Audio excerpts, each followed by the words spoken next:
Magandang umaga mga ka-happy hour. Narito ang mga balita para sa MBC TV Network News Update, 10 AM edition. Bimby at Joshua na anak ni Kris Aquino, binisita si First Lady Liza Marcos sa Malacanang.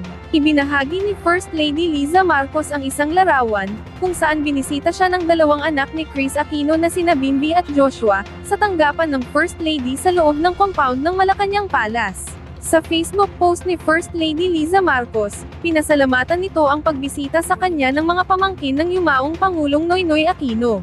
Ayon sa unang ginang, siya ay nalulugod sa pagbisita ng dalawang anak ng aktres na si Kris Aquino, na kasalukuyang nasa Amerika at nagpapagamot sa kanyang sakit. Kilala ang mga Aquino at Marcos, na madalas na inilalarawan bilang magkatunggaling pamilya kung saan si Cory Aquino ang nanalo sa pagkapangulo, matapos mapatalsik si Ferdinand Marcos Sr. sa Malacanang sa pagtatapos ng martial law. Sa ngayon, hindi pa naglalabas ng opisyal na pahayag ang Presidential Communications Office, hinggil sa naging pagbisita nina Bimby at Josh kay unang ginang Liza Araneta Marcos. Samantala, 10 million pesos na alok para sa pag-aresto kay Quiboloy.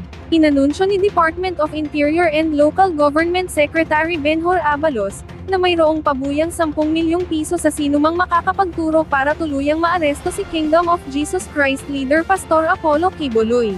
Dagdag pa ng kalihim na mayroon ding tig-1 milyong piso na pabuya sa tatlong kasamahan ni Quiboloy sa kaso na sina Crescente Canada, Pauline Canada, Ingrid Canada, Jackie Ellen Roy at Sylvia Semañez. Ang nasabing mga individual ay nahaharap sa kasong child abuse, exploitation at qualified trafficking without bail. Giit ni Abalos na dapat harapin na lamang ni Quiboloy ang kanyang kaso, at huwag na itong magtago sa kamay ng batas. At yan ang mga balita para sa MBC TV Network News Update, 10 AM edition. Abangan ang mga susunod na balitaan mamaya, para sa 11 AM edition.